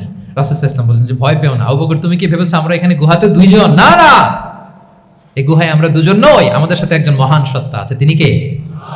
আমরা 3 জন এখানে। লা তাহজান ইন্নাল্লাহা মা'ানা। ভয় পেও না, হতাশ হয়ো না, নিশ্চয় আল্লাহ আমাদের সাথে আছেন। আল্লাহ তাআলা সরাসরি কথাটাকে কোরআনে কোট করেছেন যে লা তাহজান ইন্নাল্লাহা মা'ানা। তাহলে সুপ্রিয় বন্ধুরা, এই বাক্যটা আমাদের খেয়াল রাখতে হবে যাদের মধ্যে ফ্রাস্ট্রেশন কাজ করে, যে মনকে তুমি বুঝিয়ে বলো কে আছেন আমার সাথে? আল্লাহ আছেন আমার সাথে। এরকম কোরআনের পরতে পরতে অনেক আয়াত পাবেন। লা তাইয়াসু মির রাউহিল্লাহ ইন্নাহু লা ইয়াইয়াসু মির রাউহিল্লাহি ইল্লাল কওমুল কাফিরুন। আল্লাহর রহম থেকে নিরাশ হয়ো না। কাফিররা ছাড়া কেউ আল্লাহর রহম থেকে নিরাশ হয়? আমি আপনি আমাদের জীবনে কত ভুল করেছি, কত অন্যায় করেছি, কতটাই বা পাপ করেছি। মনে রাখবেন, আমাদের পাপ যত বড় হোক, আল্লাহর রহমতের দরিয়া তার চাইতেও বড়। ইন্না মা'আল উসরি ইউসরা ফাইন্না মা'আল উসরি ইউসরা, and verily with every hardship there is an ease. প্রত্যেক কষ্টের পরেই থাকে স্বস্তি। এই বাক্যগুলো কি আপনাকে মোটিভেশন দেয় না? এই কথাগুলো কি আপনাকে চাঙ্গা করে না? আপনার জীবনে ইন্সপিরেশন হয়ে আসে না এই কথাগুলো? ওয়ালা তাহিনু ওয়ালা তাহজানু ওয়া আনতুমুল আ'লাউনা ইন কুনতুম মুমিনিন। চিন্তা করো না, হতাশ হয়ো না, তোমাদেরই বিজয় হবে যদি তোমরা মুমিন হও। আল্লাহু আকবার। তাহলে আপস এন্ড ডাউনস থাকবে, এবং মুমিন জীবনে তো হতাশা থাকবেই না। কারণ আমার জীবনে যদি কোনো কষ্টের ঘটনা ঘটে, এটার জন্য আমি রিওয়ার্ড পাবো। আমি যদি অসুস্থ হই, আমার প্রত্যেক অসুস্থতার কারণে আমার পাপ মোচন হয়। সুবহানাল্লাহ পড়েন। আপনার জ্বর হয়েছে, এই জ্বরের কারণে আল্লাহ আপনার গুনাহ মাফ করবেন। আপনি ব্যথা পেয়েছেন, অসুস্থ হয়েছেন, আল্লাহ তাআলা গুনাহ মাফ করে দিবে। তাহলে হতাশার কোনো সুযোগ আছে বলেন? না। মুমিন জীবনে হতাশার কোনো সুযোগ নেই। রাসূল সাল্লাল্লাহু আলাইহি ওয়াসাল্লাম বলেন, মা ইউসিবুল মুসলিমা মিন নাসাব ওয়ালা ওয়াসাব ওয়ালা হাম্মিন ওয়ালা হুজনিন ওয়ালা আযান ওয়ালা গাম্মিন হাত্তা শাওকাতি ইউশাকুহা ইল্লা কাফারাল্লাহু বিহা মিন খাতায়া। মুমিন জীবনে যত ব্যথা, কষ্ট, দুঃখ, এমনকি ফল পাড়তে যে গাছের কাটার খোঁচা যদি খান, রাসূল সাল্লাল্লাহু আলাইহি ওয়াসাল্লাম বলেন ওই খোঁচার ব্যথার কারণে আল্লাহ তোমার গুনাহ মাফ করে দেয়। কেউ অসুস্থ হয়ে রাসূল সাল্লাল্লাহু আলাইহি ওয়াসাল্লামের কাছে আসলে রাসূল সাল্লাল্লাহু আলাইহি ওয়াসাল্লাম কি বলতেন জানেন? কেউ জানেন? লা বাস আলাইক তুহুরুন ইনশাআল্লাহ। তিনি বলতেন, আরে don't worry about it, it will cleanse up your scenes. ভয় পেও না, আরে এই অসুস্থতা, এটার কারণে আল্লাহ তোমার গুনাহ মাফ করে দিবে। সুবহানাল্লাহ। তাহলে অসুস্থ ব্যক্তি আর উজ্জীবিত হতো না? রাসূল সাল্লাল্লাহু আলাইহি ওয়াসাল্লাম অসুস্থ ব্যক্তিকে দেখলেই মাথায় হাত বুলিয়ে দিতেন, দোয়া করতেন, আল্লাহুম্মা রাব্বান নাস আযহিবিল বাস ইশফি আনতা শাফি, দোয়া করে দিতেন। আর বলতেন, আরে ভয় পেও না, এই অসুস্থতা তোমার গুনাহ মাফ করে দিচ্ছে। তাহলে অসুস্থতার মধ্যেও তারা উজ্জীবিত হতো। আমরা মানুষকে আশাবাদী করব, ভয় দেখাবো না। অসুস্থ মানুষকে ভিজিট করতে গেলে আপনারা কি করেন? ভয় দেখান নাকি? না, আশাবাদী করবেন, বলবেন যে আরে কি অসুস্থতা, আপনার দেখে দেখে অনেক সুস্থ লাগতেছে, বলতে পারবেন না? কিন্তু আমরা কি করি? কেউ অসুস্থ হইলে ওই অসুস্থতায় সবচেয়ে কষ্ট পেয়ে যে মারা গেছে তার হিস্ট্রি বলা শুরু করি। এরকম করে না অনেকে? ধরেন যে একজন ক্যান্সারের পেশেন্টকে দেখতে গেছেন, এবার যে আপনার কোন খালা ক্যান্সারে কিভাবে ধুকে ধুকে মরছিল, ওই হিস্ট্রি আপনি বয়ান দিতে শুরু করছেন। বেচারা বাঁচবে? যা একটু সুস্থ ছিল ওইটাও তো অসুস্থ বানিয়ে দিয়েছেন। কি বলেন? তাহলে ইসলাম আমাদেরকে আশাবাদী করে। প্রিয় ভাই এবং বোনেরা, কি করে? আশাবাদী করে। আমরা যদি আমাদের কোনো প্রিয়জনকে হারাই, আমরা আশাবাদী হয়েই হারাই, কারণ তাকে আমি চিরকালের জন্য হারাচ্ছি না। আপনি আপনার আব্বাকে হারাচ্ছেন তো কি হয়েছে? বাপ হারায় তো কাঁদবে নাস্তিক। কি বলেন? নাস্তিকদের তো মরার পরে নাকি আর কিছু নাই। হ্যাঁ, দেখবেন আপনাদের সামনে সামনে অনেক কিছু বলে যে কিছু নাই, যা দেখি না বিশ্বাস করি না। একা একা যখন মৃত্যুর পরে কি হবে চিন্তা করে ওর দম বন্ধ হয়ে আসে। ইসলাম মানুষকে আশাবাদী করে। দেখেন আমরা কত দূর দেখি, কত দূর ভাবি। আমার দাদা মারা গেছে, এটা আমার কোনো টেনশনেরই কারণ না, কারণ আমি সবসময় ভাবি আমার দাদাকে আমি ওপারে যেয়ে পাবো, আমার আব্বাকে আমি হারিয়েছি তো ওপারে পাবো, আমার বন্ধুকে আমি হারিয়েছি, কাছের বন্ধুটা যে আমার জন্য খুব ইন্সপিরেশন ছিল, সাময়িক বিচ্ছেদ এটা আমাদের জন্য, কারণ আমরা ওই জগতে বিশ্বাস করি। আল্লাহু আকবার। তাহলে হতাশা আমাদের ডিকশনারিতে আজকে থেকে রাখা যাবে। ইসলামিক লাইফস্টাইল যদি মেনটেন করতে চান, you have to be optimistic. Clear কথাটা? আচ্ছা, এরপরে গ্রেটফুলনেস, 6 নাম্বার। গ্রেটফুলনেস, আপনাকে কৃতজ্ঞ হইতে হবে, শুকরগুজার হইতে হবে। আমরা অনেকে কমপ্লেইন করি খুব বেশি, না এটা ভুল। সম্মানিত সুধীমণ্ডলী, be grateful with what you have. যা আছে এটা নিয়ে শুকরগুজার হন, আপনার জীবনটাকে আল্লাহ সুন্দর করবে। তাহলে কমপ্লেইন করব না, আমরা শুকরগুজার হব। রাসূল সাল্লাল্লাহু আলাইহি ওয়াসাল্লাম বলেছেন, তোমার চেয়ে যে খারাপ অবস্থানে আছে তার দিকে তাকাও, যে ভালো আছে তার দিকে তাকিও না। হ্যাঁ, যে ভালো আছে তার মতো আপনি হওয়ার চেষ্টা করবেন। আপনার গোল থাকবে, I am not talking about the goals and plans, your plan and goal should be bigger and bigger. But আপনি ও খুব ধনী, ও খুব ভালো আছে, এটা দেখে কষ্ট পাবেন না, কারণ আপনি খেয়াল করেন যে আপনার চেয়ে অনেক খারাপ অবস্থানে আছে অনেকে, ওর দিকে তাকালে দেখবেন যে আপনার আর খারাপ লাগতেছে না। শেখ সাদি রাহিমাহুল্লাহ, বিখ্যাত কবি, নাম শুনেছেন না? ওনার একবার পায়ে দেওয়ার মতো জুতা ছিল না। কি ছিল না? সবাই বলুন, কি ছিল না? জুতা। তো উনি একবার রাস্তা দিয়ে হাঁটতেছেন, হঠাৎ দেখেন এক লোকের 2টা পাই নাই। কি নাই? শুকরগুজার হলেন, চিৎকার করে বললেন আলহামদুলিল্লাহ, যে আল্লাহ অনেক ভালো আছি, আমার জুতা নাই এজন্য মন খারাপ, ওর তো পাই নাই। হ্যাঁ, এজন্য বেঁচে যে আছি এজন্যই আলহামদুলিল্লাহ। লা ইন শাকারতুম লা আযীদান্নাকুম ওয়া লা ইন কাফারতুম ইন্না আযাবি লাশাদীদ। আল্লাহ বলেন, যদি শুকরিয়া করো, শুকরগুজার হও, আমি আল্লাহ নিয়ামত বাড়িয়ে দেব। যদি না শুকরি করো, জেনে রাখো আমার শাস্তি কঠিন। তাহলে বেঁচে যে আছি এজন্যই কি পড়া উচিত? জাহাঙ্গীরনগর বিশ্ববিদ্যালয় আওয়াজ করেন, বেঁচে যে আছি এজন্য কি পড়বো? আপনি যে অবস্থানে থেকে খুশি না, ভাল লাগে না আপনার, যে হায় রে আমি তো লুজার, আমার কিচ্ছু নাই, আপনার এই অবস্থানে পৌঁছাটা অনেকের জন্য স্বপ্ন। মানে যেটা পেয়ে আপনি হ্যাপি না, কতটুকু হইতে পারাটা অনেকের কি স্বপ্ন। আপনাকে যদি জিজ্ঞেস করি, ভাই কি চান, কি লাগবে বলেন, কি চান, তা আপনি বলবেন যে শেখ আমি ধনী হতে চাই, আমার একটা ব্রাইট ক্যারিয়ার চাই, আমি টাকা চাই, আমি খ্যাতি চাই, আমি ক্ষমতা চাই। এটা কত যে চাওয়ার ফিরিস্তি আমাদের। আপনি একটু একটা ক্যান্সার হসপিটালে জানতো, ক্যান্সারের 3rd স্টেজে চলে আসছে, ধুকে ধুকে লাস্ট স্টেজে চলে আসছে, আপনার তো অনেক কিছু চাই, আপনি ওকে একটু জিজ্ঞেস করেন যে ভাই আপনি কি চান? ও টাকা চায় না? ক্যান্সারের রোগী টাকা চাবে? খ্যাতি চাবে? ব্রাইট ক্যারিয়ার চায়? সে কি চায় বলেন তো একটু? সে একটু বাঁচতে চায়। যে ভাই তুমি কি চাও? বলবে আমি কিছু চাই না, একটু বাঁচতে চাই।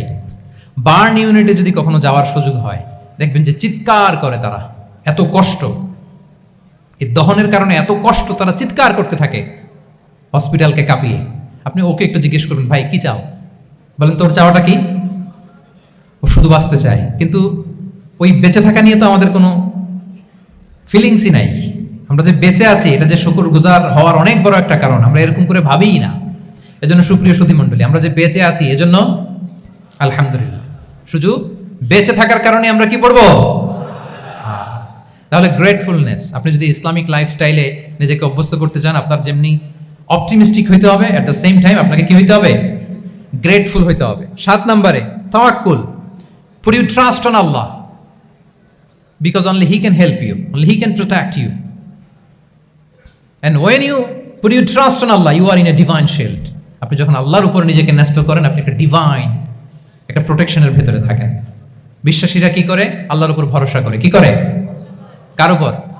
তদবিরের উপর, লবিং এর উপর, মামা চাচা? তাহলে আল্লাহর উপর ভরসা হবে। কার উপর? ফাইদা আযামতা ফাতাওয়াক্কাল আলাল্লাহ, আল্লাহর উপর ভরসা করব।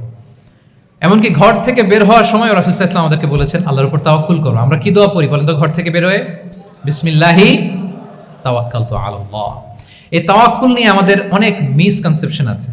আমাদের মধ্যে একটা প্রবণতা আছে, অনেকে বলে যে যা হবে হবে, আল্লাহ ভরসা। বলে যে যা হবে হবে, কি ভরসা? কথা বলতে হবে তো আমার সাথে। আপনার কি বোরিং হচ্ছেন? ওরে আল্লাহ, অনেক রাত হয়ে গেছে, তো শেষ করে দেই তাহলে। আর কয়েক মিনিটের মধ্যে শেষ করবো ইনশাআল্লাহ। তাহলে অনেকের মধ্যে একটা প্রবণতা আছে, তারা বলে যে যা হয়েছে হয়েছে, কি ভরসা? যা করে আল্লাহ, আল্লাহ ভরসা। এটা it's not the concept of তাওয়াক্কুল। এটা তাওয়াক্কুল নয়। ইসলামে তাওয়াক্কুল is always at the second step. The first step is your effort. প্রথমে আপনি চেষ্টা করবেন, এরপরে আপনি আল্লাহর উপর তাওয়াক্কুল করুন। কিছু না করে যদি বলেন আমি আল্লাহ ভরসা, এটা আল্লাহ ভরসা হয়েছে? এটা আপনার মন গড়া একটা কথা হয়েছে, কিন্তু এটা তাওয়াক্কুল হয়? আমাদের অনেকে অলসতা, অকর্মণ্যতা, অপারগতা, হীনমন্যতা এগুলোর তাওয়াক্কুল বানায় ফেলেছে। হাত গুটায় বসে থাকবে, কাজ করবে না, অলস, আর বলে কি আল্লাহ ভরসা। রিজিকের মালিক আল্লাহ, কিছু করবে না আর বলে আল্লাহ ভরসা। প্রিয় ভাইরা, রাসূল সাল্লাল্লাহু আলাইহি ওয়াসাল্লাম তিনি অলসতা, অকর্মণ্যতা, হীনমন্যতা, কাপুরুষতা, ভীরুতা এগুলো থেকে আল্লাহর কাছে পানাহ চেয়েছেন। নিজের সাধ্যের সবটুকুন তিনি করেছেন, তারপরে আল্লাহ ভরসা করেছেন। এবং পাখিকে ইসলামে তাওয়াক্কুলের মডেল বানানো হয়েছে। রাসূল সাল্লাল্লাহু আলাইহি ওয়াসাল্লাম বলেন লাউ আন্নাকুম তাতাওয়াক্কালুনা আলাল্লাহি হাক্কা তাওয়াক্কুলিহি লা রাযাকাকুম কামা ইয়ারযুকুত তুয়ুর তাগদু খিমাসান ওয়া তারুহু বিতানা। মানে তোমরা যদি পাখির মতো তাওয়াক্কুল করো, তাহলে পাখিকে আল্লাহ যেমন রিজিক দেয় তোমাদেরকেও রিজিক দিবে। পাখি কি করে বলেন তো? প্রতিদিন সকালবেলায় ওর ঘরের ভিতরে বসে বলে যে আল্লাহ ভরসা। বলে? বরঞ্চ কি করে সে? সকাল সকাল কিচির মিচির রবে দিক দিগন্ত মাতিয়ে সে বের হয়ে যায়, সারাদিন ঘুরতে থাকে। তাহলে খালি পেটে সকালবেলায় পাখিগুলো বের হয়ে যায়, আকাশে বাতাসে ছুটে বেড়ায়, আর বিকেল বেলায় ওদর ফুর্তি করে প্রতিটা পাখিকে তার নিড়ে ফিরিয়ে দেয় কে? আপনারা তো বোঝা অনেক সহজ। এটা তো নাকি একেবারে আপনাদের জাহাঙ্গীরনগর, এটা তো নাকি পাখিদের অভয়ারণ্য শুনলাম আমি, কখনো আসা হয়নি আমার, দিনের বেলা আসা দরকার ছিল, তাহলে আপনাদের ক্যাম্পাস বিউটি আমি দেখতে পেতাম। তো পাখি কিন্তু বসে থাকে না, সকালে কি করে? খালি পেটে পাখিগুলো বেরিয়ে যায়, ওরা ওদের রোল প্লে করে, চেষ্টা করে, এরপরে বিকেল বেলা ওদর ফুর্তি করে তাদেরকে নেড়ে ফিরিয়ে দেয় কে? তাহলে পাখিকে তাওয়াক্কুলের মডেল বানানো হয়েছে। আপনি হাত গুটিয়ে বসে থেকে বললেন আল্লাহ ভরসা, এটা হয়েছে না। আপনি আপনার সর্বোচ্চটুকুন চেষ্টা করবেন, সব করার পরে এরপরে আপনি বলবেন আল্লাহ ভরসা। তাহলে তাওয়াক্কুল হলো প্রথমে যে কোনো জিনিস অ্যাচিভ করার জন্য পরিকল্পনা করা, তারপর সে পরিকল্পনা বাস্তবায়নের উপায় বের করা, তারপর বিভিন্ন উপায় উপকরণের সাহায্য নিয়ে সেটা অ্যাচিভ করার জন্য প্রাণান্তকর প্রচেষ্টা চালিয়ে যাওয়া, অবশেষে ফলাফলের জন্য কার উপর নির্ভর করা। দিস ইজ কল্ড তাওয়াক্কুল। এখন আমি কিছুই করলাম না, বললাম যে যা করে আল্লাহ, তাওয়াক্কুল হয়েছে তো না? আমাদের সমাজে দুইটা ধারণা, কেউ কেউ বলে আরে আমি তো সব করব, তাওয়াক্কুলের দরকার কি? Absolutely wrong. আবার অনেকে মনে করে আল্লাহই সব করে দিবে, এটাও absolutely wrong. The concept of Islam is in between this two extreme lines, এই দুইটার মাঝখানে হচ্ছে তাওয়াক্কুল। তাহলে তাওয়াক্কুলের মেকানিজম হচ্ছে আমার সাধ্যের সবটুকুন আমি করব, তারপরে আল্লাহ সাহায্য আসবে, সেজন্য আমি তাওয়াক্কুল করব। আপনারা মুসা আলাইহিস সালামের ঘটনা জানেন, উনি যখন বনি ইসরাইলকে নিয়ে লোহিত সাগরের সামনে আসলেন, ফেরাউন তার সৈন্য নিয়ে ধাওয়া করলো, আল্লাহ তাআলার সাথে সাথে কি রাস্তা বানাই দিলেন নাকি? সাগরের মাঝখানে না। আল্লাহ বললেন আনিদ্রিব বিআসাকাল বাহর, লাঠি দিয়ে একটা বাড়ি মারো সাগরে। মুসা আলাইহিস সালাম বাড়ি না মারলে তো আল্লাহ রাস্তা বানাতে পারতেন না, না পারতেন না? পারতেন, কিন্তু এটা তাওয়াক্কুলের মেকানিজম নয়। ওনাকে বলেছেন বাড়ি মারো, উনি লাঠি দিয়ে বাড়ি মারলেন, বিশাল রাস্তা হয়ে গেল।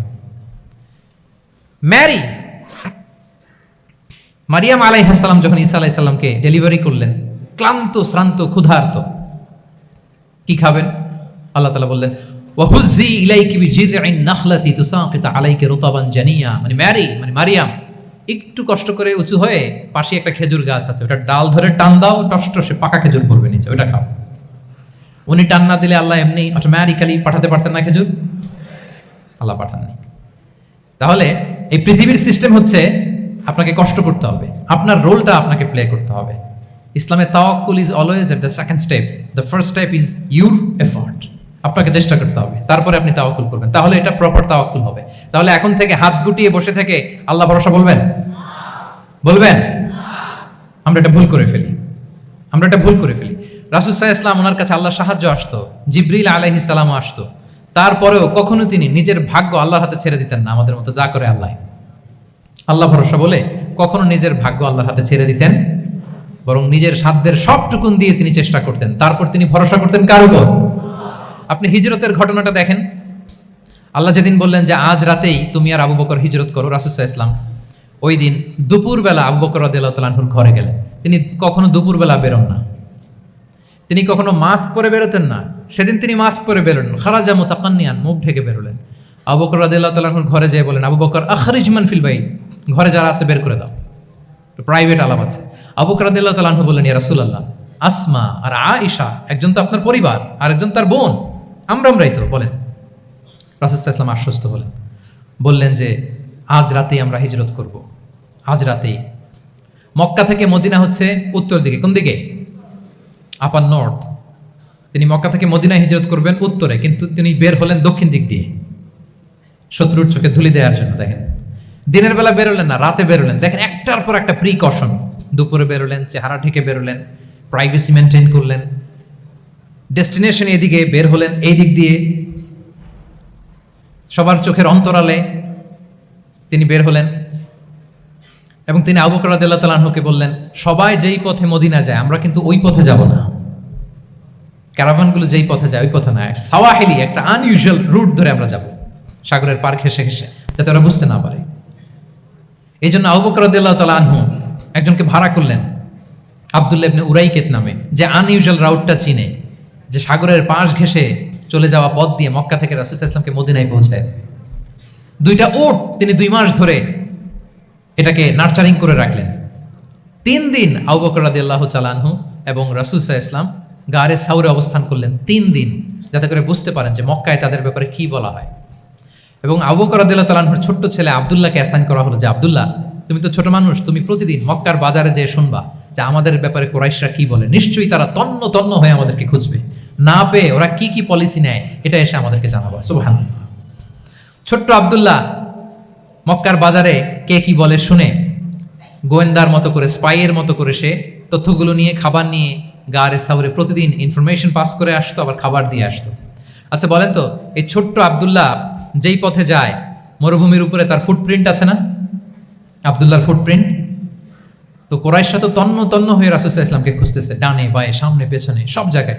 তারা যদি আব্দুল্লাহর ছোট্ট পায়ের ছাপ পায় আর সেটাই যদি ফলো করে, তাহলে ডিরেক্টলি তারা কোথায় যেয়ে বসবে? রাসূল সাল্লাল্লাহু আলাইহি ওয়াসাল্লামের কাছে, গারে সাউরে। আল্লাহ রাসূল সাল্লাল্লাহু আলাইহি ওয়াসাল্লাম কি করলেন? আবু বকর রাদিয়াল্লাহু তাআলা আনহু কি করলেন? আমির ইবনে ফুহায়রা নামে আরেকটা লোককে অ্যাসাইন করলেন, যে 3 দিনের জন্য আব্দুল্লাহ যখন তথ্য নিয়ে খাবার দিয়ে চলে যাবে, আমির ইবনে ফুহায়রা, তোমার কাজ হচ্ছে যেই পথ দিয়ে আব্দুল্লাহ হেঁটেছে এই পথ দিয়ে তুমি আমাদের ছাগলগুলোকে একটু চড়াই দিবা, তাহলে ওখানে ওই বাচ্চার আর ফুটপ্রিন্ট থাকবে না, ওই ছাগলগুলোর পায়ের ছাপ থাকবে। অনেক লম্বা ঘটনা, এরকম একটার পর একটা প্রিকশন আল্লাহ রাসূল সাল্লাল্লাহু আলাইহি ওয়াসাল্লাম এবং আবু বকর রাদিয়াল্লাহু তাআলা আনহু ওনারা নিয়ে তারপরে হিজরতের পথে রওনা হয়েছেন। এবং যখন রওনা হয়েছেন রাসূল সাল্লাল্লাহু আলাইহি ওয়াসাল্লাম ডানে বায়ে তাকান না, তিনি কোরআন তেলাওয়াত করছিলেন। হি ওয়াজ রিসাইটিং দ্য কোরআন, কারণ now he is in the state of tawakkul, এখন তিনি তাওয়াক্কুল করতেছেন। তাহলে বলেন তো, তাওয়াক্কুল কি শুরুতে না শেষে? তারপরে কতটা শেষে? আপনার চেষ্টা, আপনার তদবির, আপনার লবিং, আপনার এফর্ট, আপনার সাধ্যের নাগালে থাকা সব কিছু উজাড় করে দেওয়ার পরে আপনি বলবেন তাওয়াক্কালতু। আমরা করি কি? আমরা কি করি? আল্লাহ ভরসা। ভাই কি প্ল্যান আপনার? হুজুর আল্লাহ ভরসা। এবার বলেন, এটা হয়েছে? এটা কি আসলে দ্য প্রপার কনসেপ্ট অফ তাওয়াক্কুল হয়েছে প্রিয় ভাই এবং বোনেরা? হয় নাই। কারণ তাওয়াক্কুল is always at the second step, the first step is your effort. আপনি আপনার সাধ্যের সবটুকু করবেন, তারপর কি করবেন? ক্লিয়ার? সব শেষ। কথা হচ্ছে, আপনি যে ইসলামিক লাইফস্টাইল মেনটেন করতে চান, আপনাকে উম্মাহ সেন্ট্রিক অ্যাটিটিউডের অধিকারী হতে হবে। উম্মাহ সেন্ট্রিক। আমাদের মুসলিম উম্মাহ একটা দুঃখী উম্মাহ, নেতৃত্বহীন উম্মাহ, বলিষ্ঠ নেতৃত্বের অভাবে এদিক থেকে লাথি মারলে আমরা এদিকে যাই, এদিক থেকে মারলে এদিকে যাই। শুধু একটা স্ট্রং লিডারশিপের অভাব, ঠিক কিনা বলেন? এই যে আমাদের রোহিঙ্গা ভাইয়েরা 10 মিলিয়ন আসছে, ওনারা এখন 1 মিলিয়ন আসছে, 10 লাখ, এখন বোধহয় 2 মিলিয়ন প্লাস হয়ে গেছে বা 3 মিলিয়ন হয়ে গেছে। আমি গত মাসে গিয়েছিলাম রোহিঙ্গা ক্যাম্পে দেখার জন্য তাদের কি অবস্থা। এমন মানবতার জীবনযাপন তারা করতেছে। ধর্মে তারা কোন ধর্মের বলেন তো? আমাদের ভাই, আমাদের বোনেরা, তাদের কোনো সলিউশন নাই। কাশ্মীরের ভাই বোনদের কি অবস্থা দেখেন তো। আর গাজার অবস্থা নাই বা বললাম। পাখির মতো গুলি করে মারা হয়েছে, মসজিদ ধ্বংস করা হয়েছে, এমনকি খ্রিস্টানদের গির্জা ধ্বংস করা হয়েছে। একটা লিডারশিপের, একটা স্ট্রং লিডারশিপের অভাবে আজকে আমাদের এই অবস্থা। এই জন্য আপনি যদি ইসলামিক লাইফস্টাইলের কথা বলেন, অফকোর্স আপনাকে উম্মাহ সেন্ট্রিক মেন্টালিটির হতে হবে। এই দুঃখী উম্মাকে নিয়ে আপনার প্রজেক্ট থাকতে হবে। আমরা আমাদের নিজেদের শক্তি, সম্ভাবনা, ঐতিহ্য এগুলো একেবারে ভুলতে বসেছি। আমরা যে যোদ্ধা ছিলাম, আমরা যে বিজয়ী ছিলাম, আমরা বেমালুম ভুলিয়ে গিয়েছি। জ্ঞান বিজ্ঞানে একসময় আমরা লিড দিয়েছি, ঠিক কিনা বলেন? আমাদের জাবের ইবনে হাইয়ান ছিল, আমাদের আল বিরুনি ছিল, আমাদের আল ইদ্রিসি ছিল, আমাদের আল ফারাবি ছিল। এই নলেজ এখন ওয়েস্টে ট্রান্সফার হয়েছে, সেই নলেজ আবার ট্রান্সফার হয়ে আমাদের করতলগত একদিন হবে ইনশাআল্লাহ। তো এই প্রজেক্ট তো আমাদের নাই। একদিন যে আমাদের হাতে আসবে, হুজুর আল্লাহ ভরসা নাকি? শুধু আল্লাহ ভরসা বলে বসে থাকলে হবে? সেলফ সেন্টার্ড হওয়া যাবে না, উম্মাহ সেন্ট্রিক আমাদেরকে হইতে হবে। উম্মার জন্য আপনার হৃদয়ে একটা দরদ থাকতে হবে। অন্যের জন্য কাজ করার একটা মেন্টালিটি আমাদের গ্রো করতে হবে। যারা অন্যের জন্য করে তারা জানে যে এটাতে কি সুখ, কি মজা। আপনি অন্যকে দান করে দেখেন, একটা সুখানুভূতি আপনার মধ্যে কাজ করবে।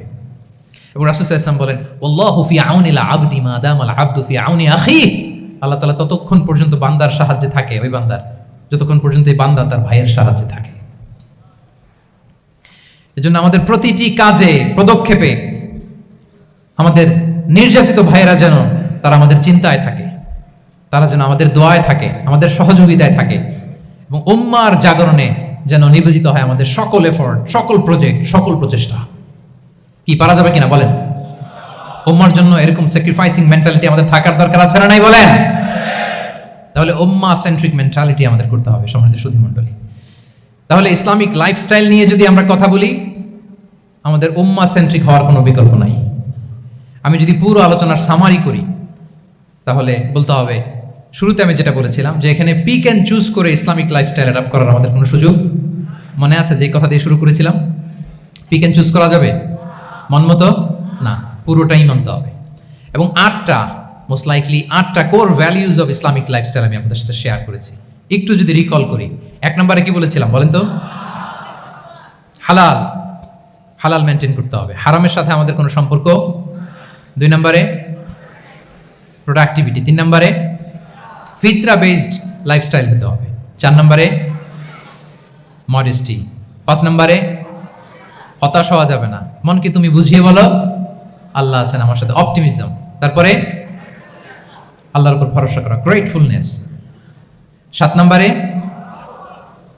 কোনো কিছু না করে, হ্যাঁ,